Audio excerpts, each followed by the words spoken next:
자, 오늘 함께 읽은 히브리서 3장 7절에서 14절까지의 말씀을 통해서 끝까지 견고히 잡으라 이러한 말씀으로 은혜를 나누고자 합니다.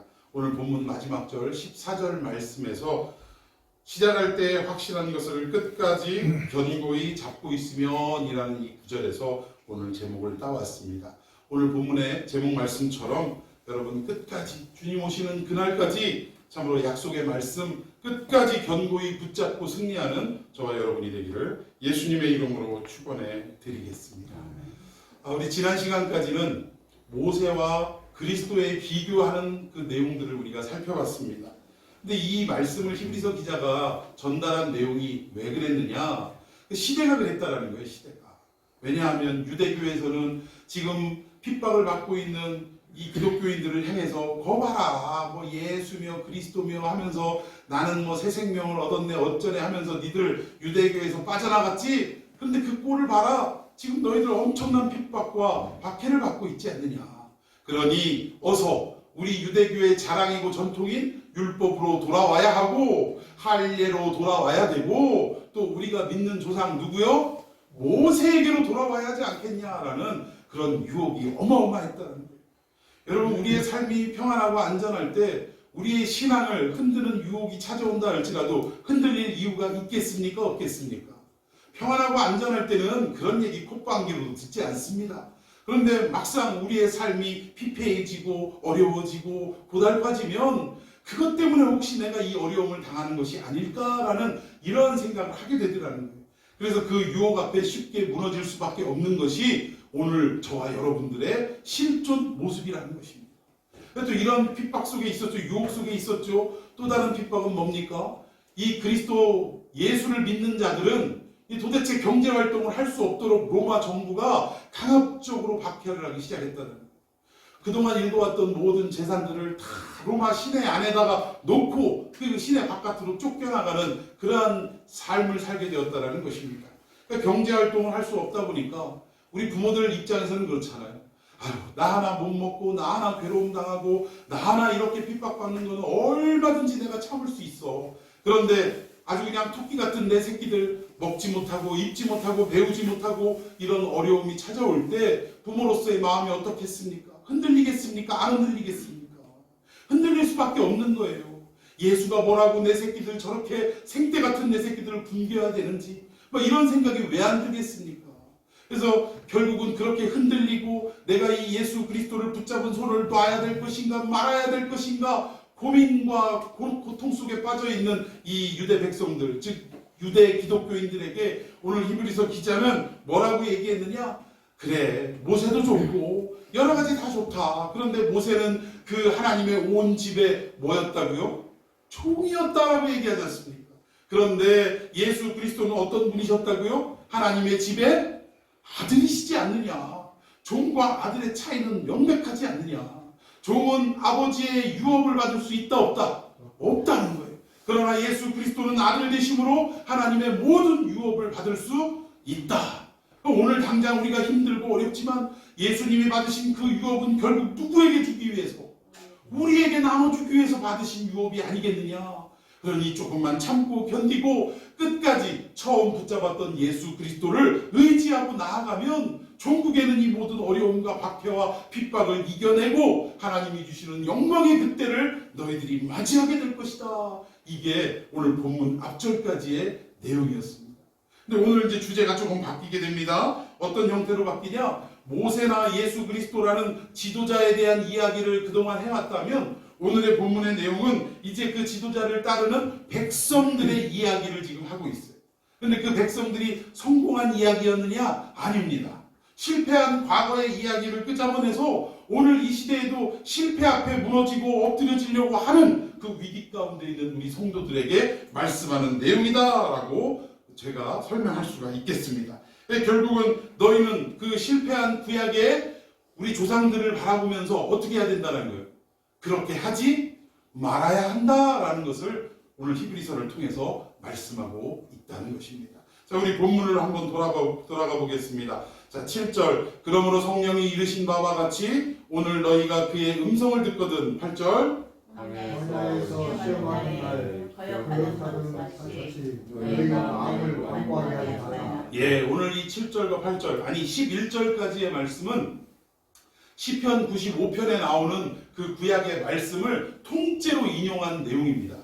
그러니까 히브리서 기자가 자기가 성령의 영감에 의해서 막 기록을 한 내용이 아니라 이미 구약의 열왕시대에 즉 누군지 알 수 없는 95편의 이 시편의 저자를 통해서 기록되어진 이 내용들을 그대로 요즘 뭐 아주 논문 쓸 때 그 문제가 많은 게 뭐예요?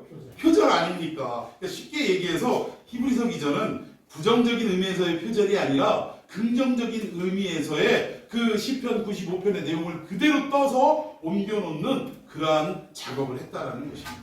그럼 도대체 이 이야기가 왜 이렇게 기록이 되었을까? 7절에 보니까 그러므로 성령이 이르신 바와 같이 라고 말씀하고 있습니다. 여러분 시편 95편의 내용을 그대로 떠왔다면 누가 이른 바와 같이 라고 해야 되냐면 저자는 알지 못해요.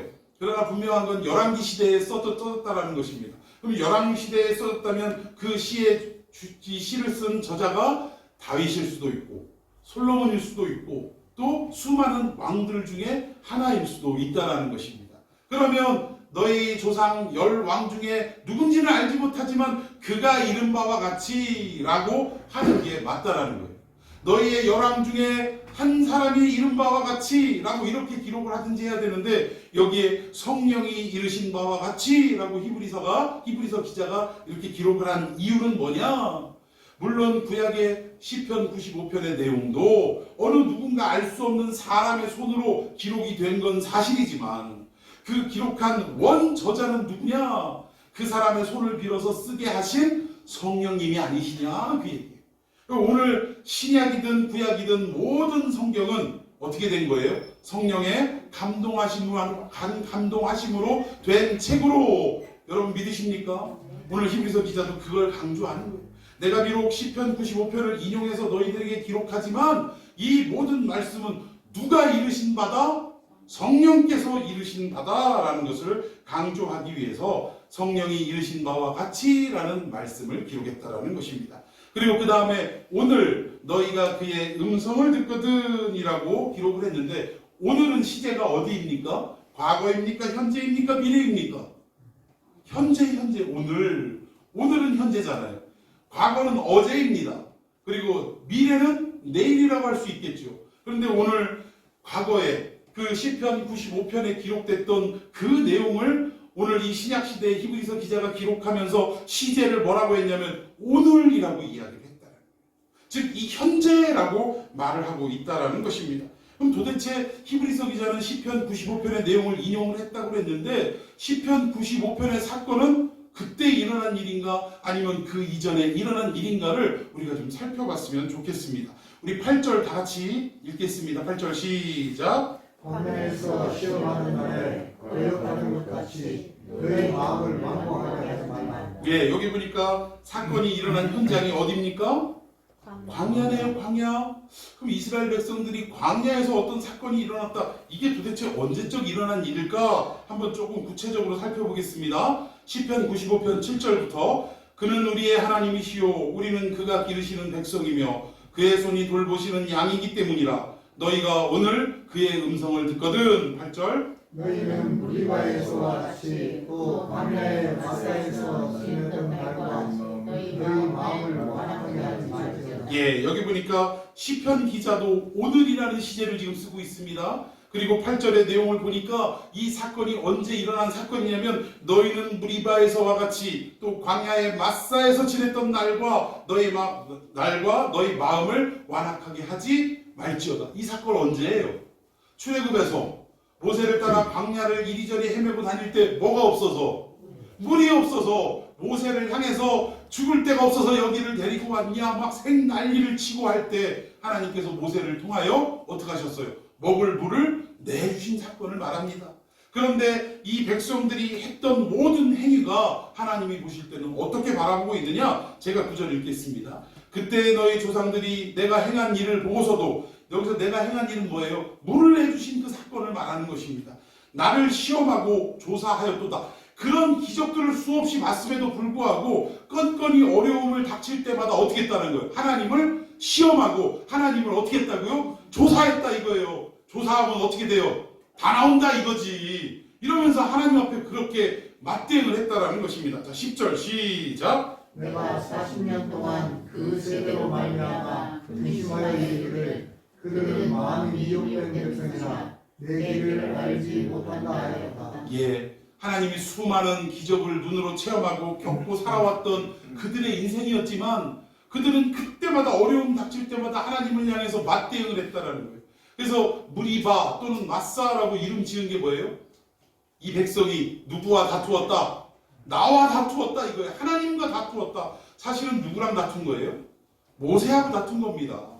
모세 보고 먹을 게 없네, 마실 게 없네, 우리를 죽일 매장지가 없어서 여기까지 끌고 왔냐 하고 심지어 뭐까지 들어서 돌까지 들어서 모세를 치려고 했다라는 거예요. 그 위기를, 그 모든 행동을 하나님은 누구와의 싸움으로 보셨다?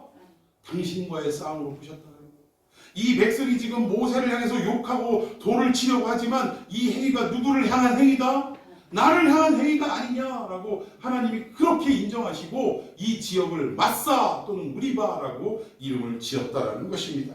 그런데 하나님께서 마사와 무리바라는 이름을 지으시면서 이 백성들을 어떻게 평가하셨냐? 10절 보니까 이 백성이 마음이 어떻게 됐다고요? 미혹이 됐대요. 미혹이. 여러분 제가 며칠 전에 말씀드린 것 같은데 유혹과 미혹의 차이가 있습니다. 유혹은 뭐예요? 알고도 넘어가는 게 유혹이더라고요. 근데 미혹은 뭡니까? 모르니까 넘어가는 게 미혹이에요. 지금 이 백성들은 하나님의 말씀에 대해서 알았어요, 몰랐어요? 하나님의 그 구원 계획에 대해서 알았어요, 몰랐어요? 모르니까 마음이 미혹되더라, 이거 넘어가더라 이거예요. 작은 현실 앞에, 상황 앞에 무너지더라 이겁니다. 그런데 그 모든 행태를 하나님이 뭐라고 표현하셨냐면 내 길을 알지 못한다라고 표현했다는 거예요. 여러분 여기에 내 길은 누구의 길입니까?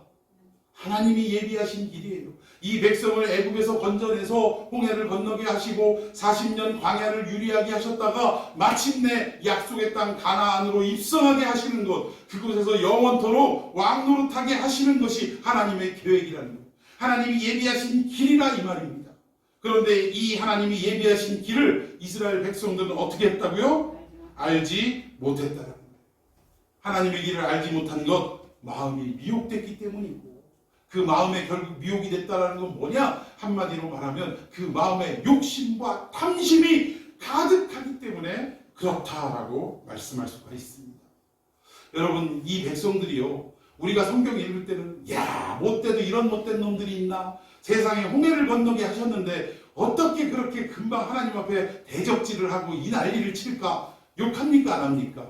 그러면서 우리는 그렇죠. 이것들을 참 이해할 수가 없네 라고 우리는 생각을 합니다. 그런데 그들의 입장으로 한번 돌아가 볼까요? 이 이스라엘 백성의 입장으로 한번 돌아가 보십시다. 여러분 홍해를 건너기 전에 이 애국 군대가 추격할 때 겁이 났겠어요? 안 났겠어요?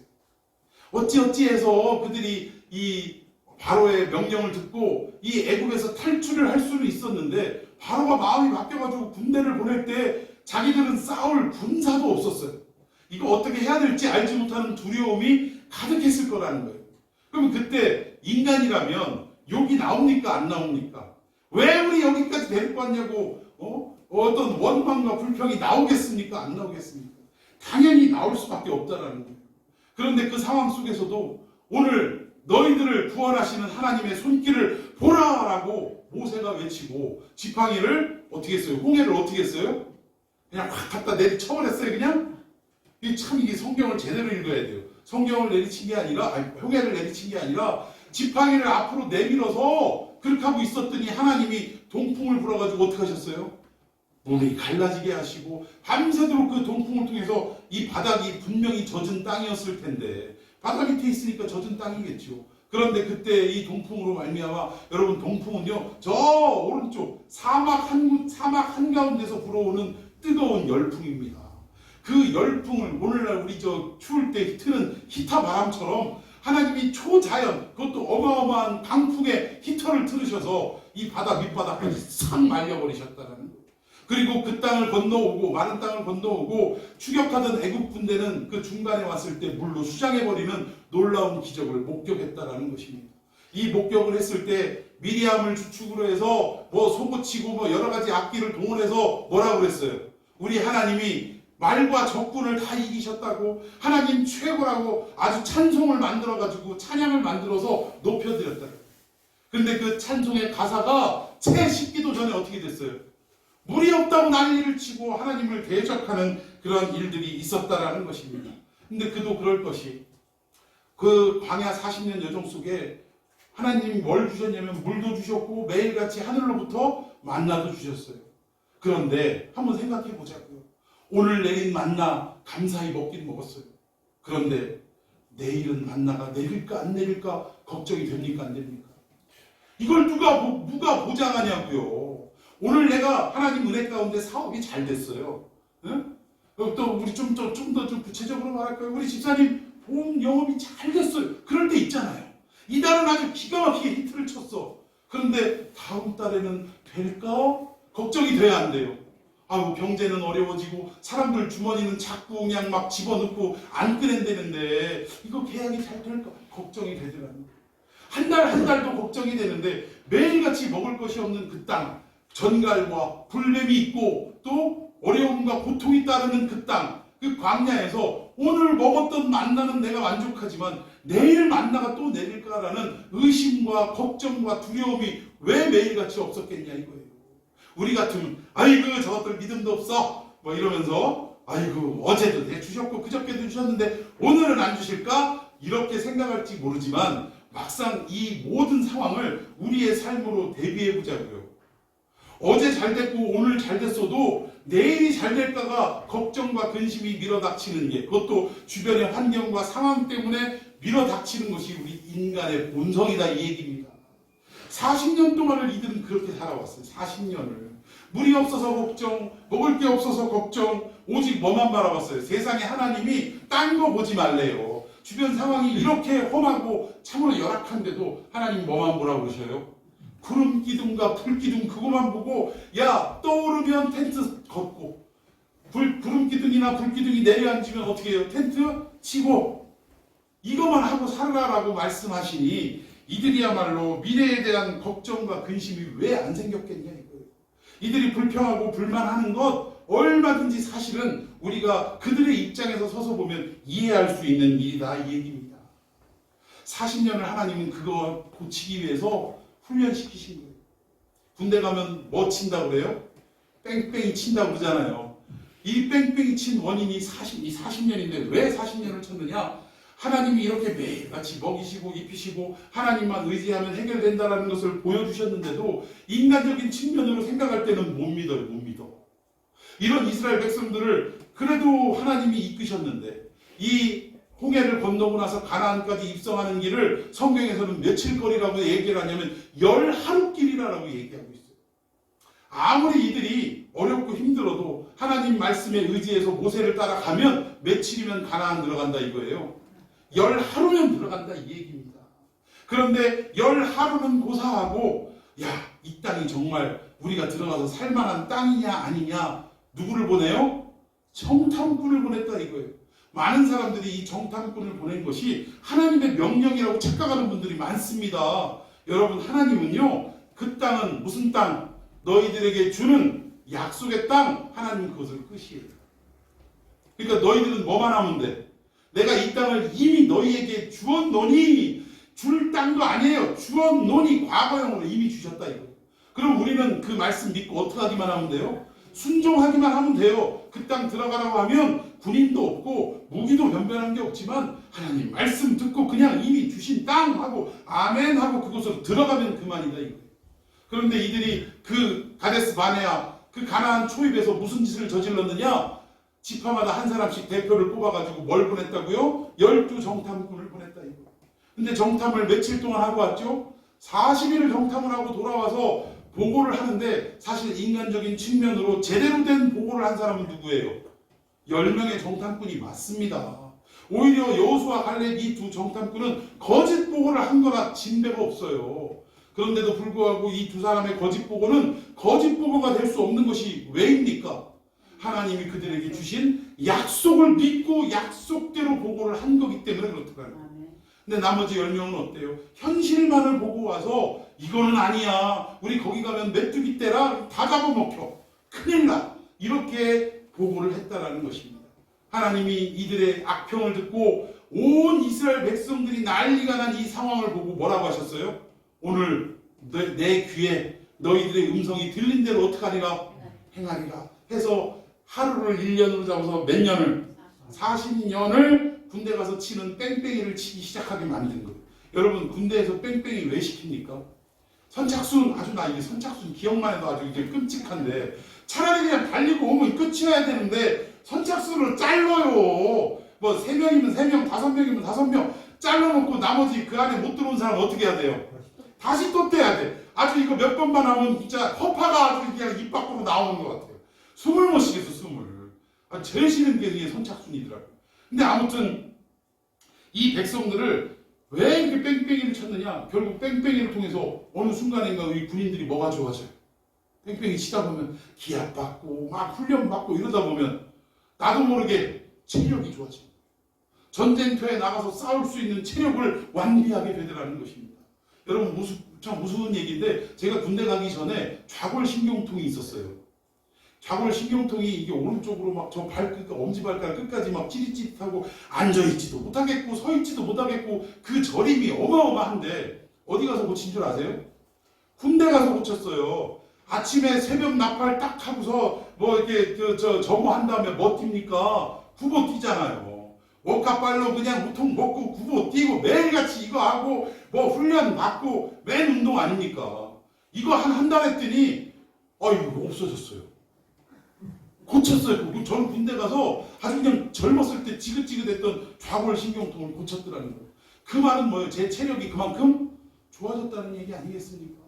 여러분 이스라엘 백성들을 40년 동안 광야에서 뺑뺑이 친 것은 잘못이 우선이지만 잘못한 것 때문에 그렇게 됐지만 결국 믿지 못하고 하나님의 음성을 듣지 않고 대적하는 이스라엘 백성들을 어떻게 하시려고?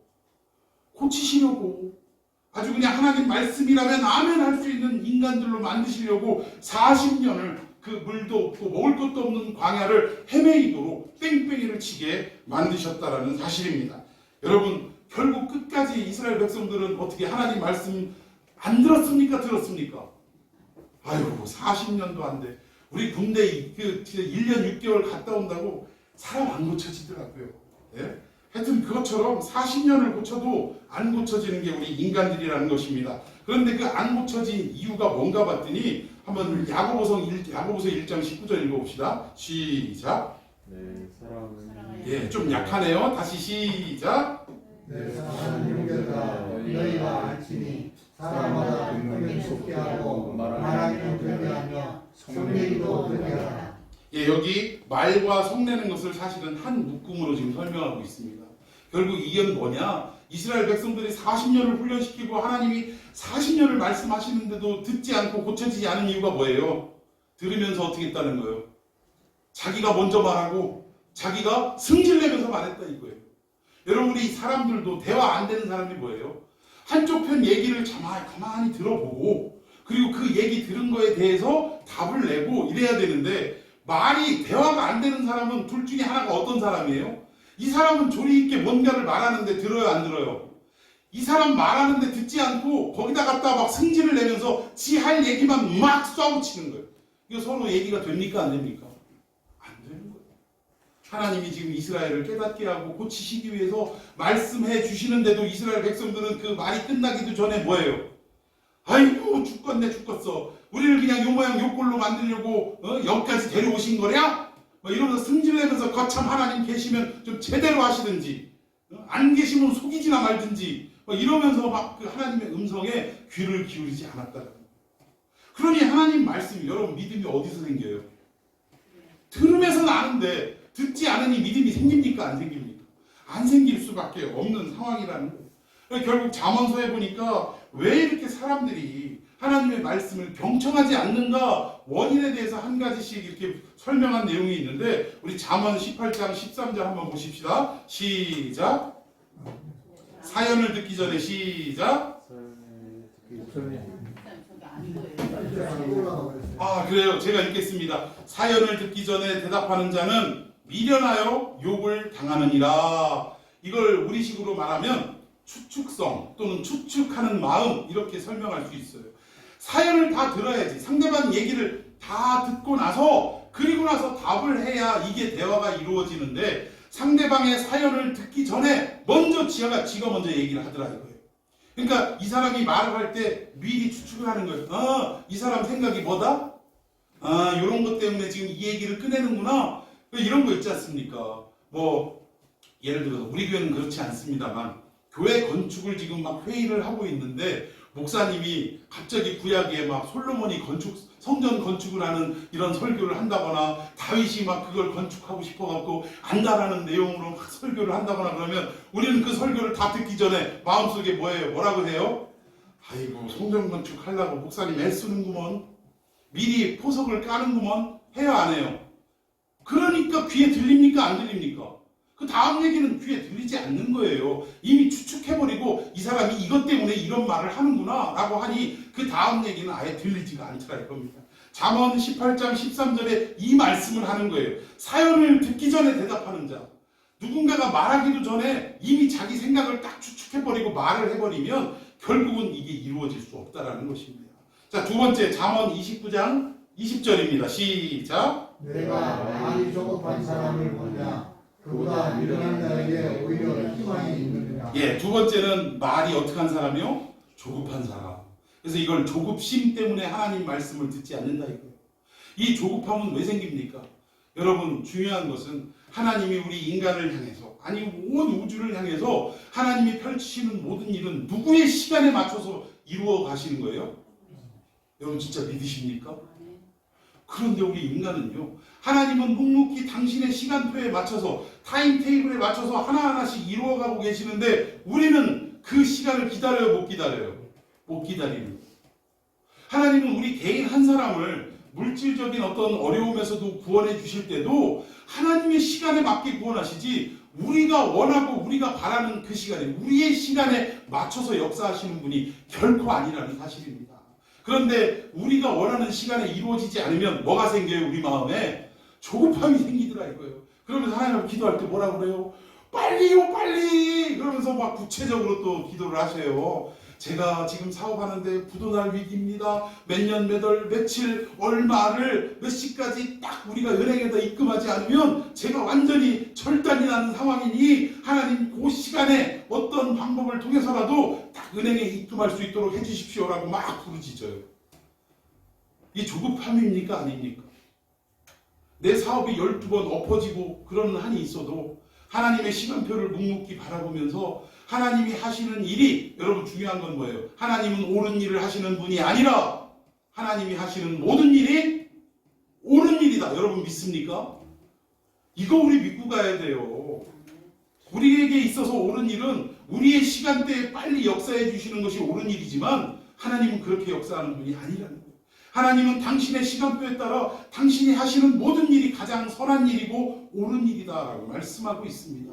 여러분 한번 돌이켜 생각해 보자고요. 저도 한때 사업을 할 때가 있었는데 어려워가지고 이때 한번 막연하게 믿음도 다 떨어졌지만 그래도 막연하게 하나님 의지하면서 하나님 이번 한 번만 살려주시면 제가 정말 그 옛날에 목사 하겠다고 약속했던 거 지키겠습니다.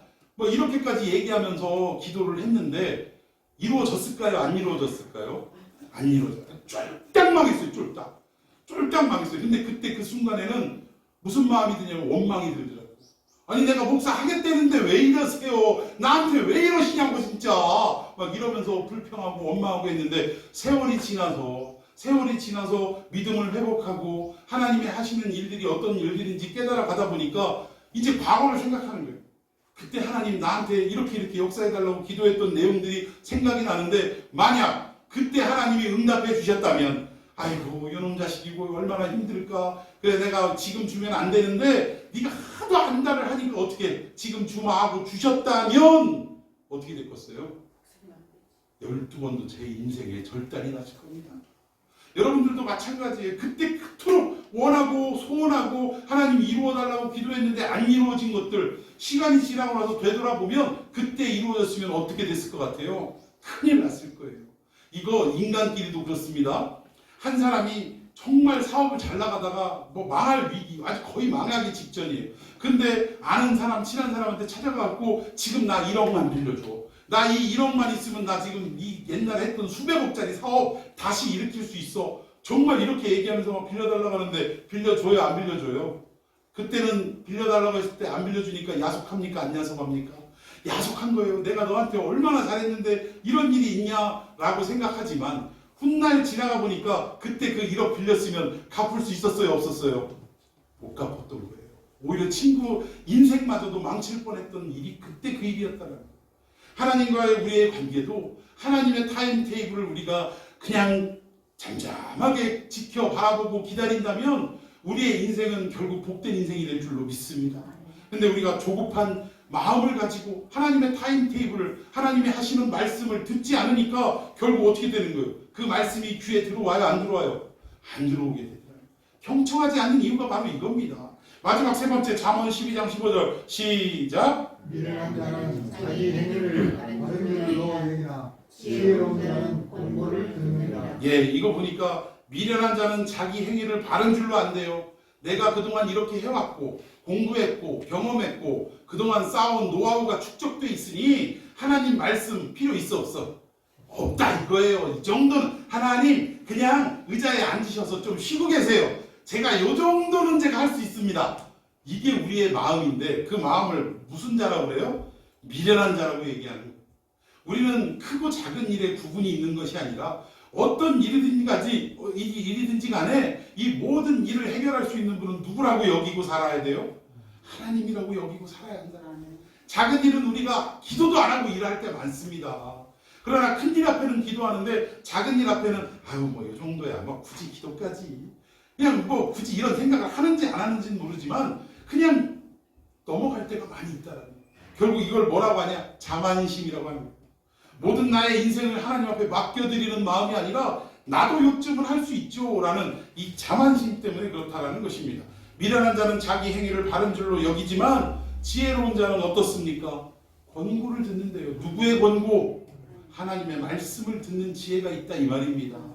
여러분 오늘 그냥 세 가지로 말하게 해야 됩니까? 추측심, 조급심, 자만심이라고 이야기를 했지만 하나님의 말씀을 듣지 않는 근본적인 이유가 이 잠언에서 말씀하고 있는 이 세 가지의 내용 때문에 그렇다는 거예요.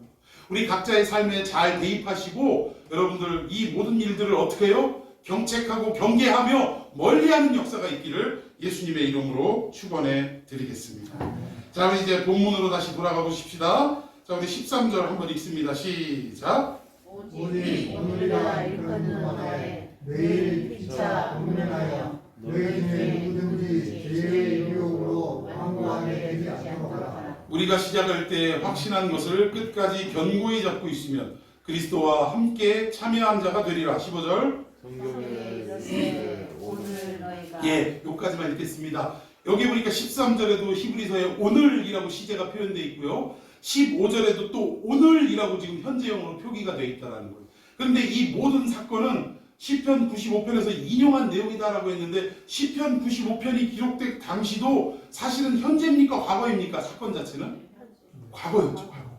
왜냐하면 이 모든 사건은 어디에서 일어난 거예요? 출애굽 때 그 무리바 마사에서 일어난 사건을 이야기하는 거기 때문에 원래 일어난 사건 자체는 저 출애굽 때의 사건이라는 거예요. 그런데 이 열왕시대의 시편 기자는 그 시제를 오늘날이라고 표현을 하고 있다는 거예요. 그리고 신약에 와서도 이 히브리서 기자 역시 시제를 오늘 또는 오늘날 이렇게 표현을 하고 있다는 것입니다. 자, 그렇다면 뭐 시간 좀 많이 갔지만 우리 원래 그 사건이 일어났던 그 내용으로 한번 돌아가 봅시다. 좀 빨리빨리 읽어보겠습니다. 이스라엘 자손의 온 회중이, 이게 출애굽기 17장 1절부터예요. 이스라엘 자손의 온 회중이 여호와의 명령대로 신광야에서 떠나 그 노정대로 행하여 르비딤의 장막을 쳤으나 백성이 마실 물이 없는지라. 2절. 백성이 모세와 다투고 이르되 우리가 우리에게 물을 줘 마시게 하라. 모세가 그들에게 이르되 너희가 어찌하여 나와 다투느냐? 너희가 어찌하여 여호와를 시험하느냐? 거기서 백성이 목이 말라 물을 찾으매 그들이 모세에게 대하여 원망하여 이르되 당신이 어찌하여 우리를 애굽에서 인도해 내어서 우리와 우리 자녀와 우리 가축이 목말라 죽게 하느냐? 4절. 모세가 여호와께 부르짖어 이르되 내가 이 백성에게 어떻게 하리이까 그들이 조금 있으면 내게 돌을 던지겠나이다. 5절 여호와께서 모세에게 이르시되 백성 앞을 지나서 이스라엘 장로들을 데리고 나일강을 치던 네 지팡이를 손에 잡고 가라. 내가 호렙산에 있는 그 반석 위 거기서 내 앞에 서리니 너는 그 반석을 치라. 그것에서 물이 나오리니 백성이 마시리라. 모세가 이스라엘 장로들의 목전에서 그대로 행하니라. 7절 그가 그곳 이름을 박사 또는 미바라 불렀으니 이는 이스라엘 자손이 다투었으며 또 그들이 여호와를 시험하여 이르기를 여호와께서 우리 중에 계신가 안 계신가 하였습니다. 아멘. 여기 불신앙이 이루어진 그 현장은 어디냐? 출애굽 무리바 르비딤이라는 그 지역. 마사로 나중에 이름을 바꾸지만 그 지역이 사실은 오늘 일어난 사건이었다는 거예요. 그런데 열왕시대의 시편 95편의 기자도 그 사건을 언급하면서 오늘이라고 지금 이야기하고 있다는 거예요. 더 나아가서 오늘 우리 본문 히브리서에서도 히브리서 기자가 시제를 오늘이라고 여전히 똑같이 말하고 있다는 것입니다. 여러분, 이 이야기는 뭐냐? 수천 년 전에 출애굽 때 일어난 사건이지만 사람은 달라진 것 같지만 그 사람의 마음 씀씀이나 신앙의 형태나 모든 살아가는 패턴은 어떻다라는 거예요? 똑같다 그 얘기예요. 수천 년 전에 이스라엘 백성만 이 짓을 했느냐? 아니라는 거예요. 시편 95편의 경계로 이 말씀을 증거할 때도 너희들 이스라엘 백성들, 열왕시대에 있는 백성들도 똑같다 그 얘기예요. 어려움이 생기면 이내 하나님 앞에 손가락질하고 대적하고 하나님과 대면하여 싸웠다라고 말할 정도로 그런 삶을 살아가는 게 너희들 본분이다 이 얘기예요. 현 모습이다. 히브리서 기자도 뭡니까? 로마로부터의 압박, 또 유대교로부터의 유혹, 이런 상황 속에서 너무나 힘겨운 나날을 하루하루 살아가고 있는 성도들에게 너희들도 이대로 말씀을 듣지 않으면, 너희들이 정말 끝까지 처음 붙들었던 그 소망을 붙들지 않으면 과거의 이스라엘 백성들처럼 너희들도 어떻게 되리라는 거예요. 하나님을 대면하여 대적하여 싸우게 되리라, 의심하게 되리라, 불신하게 되리라, 이 얘기를 지금 하고 있는 것입니다. 그래서 오늘 하면서 똑같은 그 과거의 출애굽 사건을 똑같이 기록을 하고 있다라는 거예요. 여러분, 우리의 흔들림도 자부하면 안 될 줄로 믿습니다. 우리는 믿음이 좀 좋고 신앙생활 잘하고 웬만한 시련 같으면 견뎌내본 경험이 있는 사람은요, 시험 앞에 무너지는 우리 성도들을 바라보고 긍휼의 마음을 품기 전에 어떤 마음을 품냐면, 아이고 저것도 못하네, 저것도. 아이고, 우리 대표적인 예로 뭐가 있습니까? 11조? 아이고 저거 믿음 없이 저거 하나님이 주시는 건데 그걸 못 믿어서 11조를 못하네, 저거.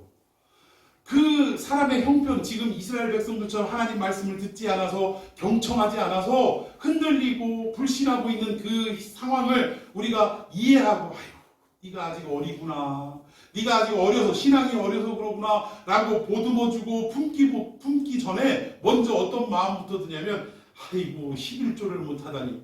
우리는 그런 생각 하나도 안 들어. 주의를 못 지키네 저거. 우리는 그냥 죽었다 깨어나도 주의는 무조건 지켜야 돼. 이거 아주 어려서부터 이렇게 살아왔어 라고 생각을 하면서 오히려 못 지키는 사람들에 대해서 참으로 어떻게 보면 비방을 하거나 안타까워하는 마음을 더 많이 갖더라 이거예요. 그런데 하나님이 보실 때는, 야, 네가 지금 시련이 아직 견딜만 하니까 네가 지금 그만한 거요.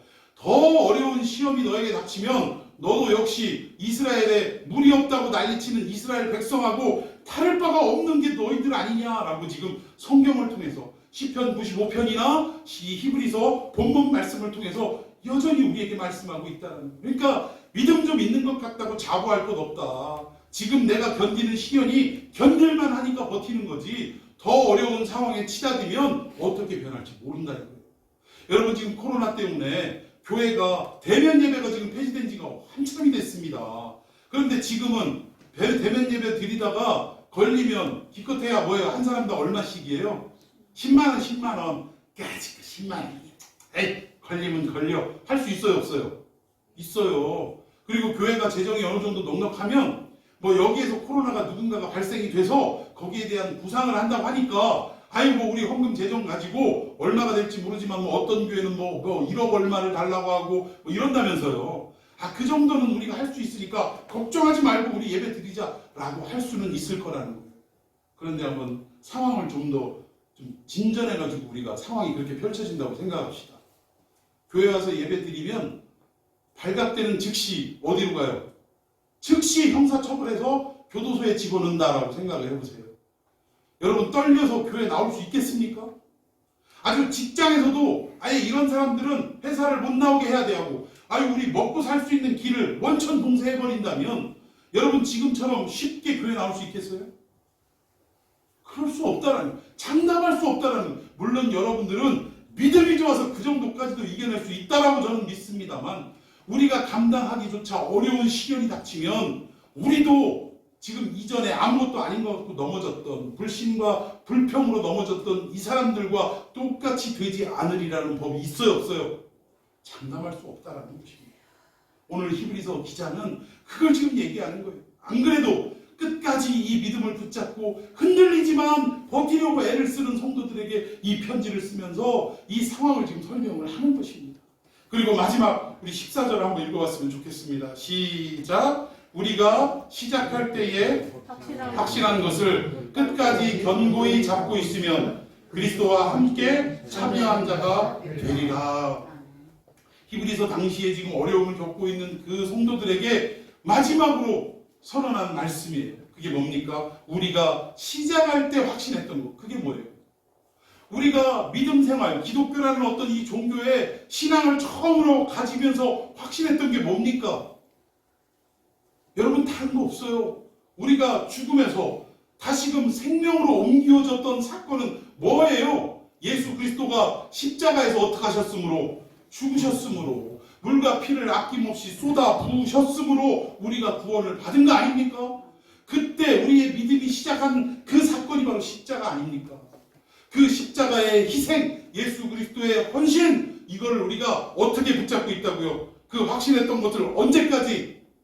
끝까지 잡는데 그냥 슬렁슬렁 잡는 게 아니라 어떻게 잡는다고요? 견고히 잡으라 이거예요. 아무리 세찬 바람이 우리에게 몰아치고 환난과 핍박이 몰아친다 할지라도 우리는 끝까지 어떻게 해야 돼요? 우리의 믿음의 시작이었던 그 확신했던 것, 십자가 사건, 예수 그리스도의 희생, 이것을 끝까지 견고히 붙잡고 있으면 그러면 우리는 이 모든 어려움들을 어떻게 하겠다고요? 이겨내고 승리할 수 있다. 버텨라! 지금 이 얘기하는 거예요. 버텨라. 힘들지 어렵지 나도 알아. 너희 형제들아, 이 어려운 고난 속에 빠져있는 너의 형편을 나도 안다 하고 히브리서 기자가 지금 권면하면서 위로하면서 그러나 어떻게 하자는 거예요? 우리가 결국 종국의 승리를 얻으려면 우리의 시작했던 것, 그때 확신했던 것, 예수 그리스도의 십자가, 다르게 표현하면 하나님의 말씀, 그리스도의 복음, 이거 끝까지 어떻게 하자는 거예요? 붙잡자! 끝까지 견고하게 붙잡자. 그때 너희들에게 승리가 보장될 것이다. 이 말씀을 하고 있는 것입니다. 여러분 1년이 지나도록 이 코로나 이야기가 이 어떤 감염 어떤 상황이 잠잠해지지 않고 있습니다. 이게 얼마만큼 오래 갈지 우리는 누구도 장담하지 못해요.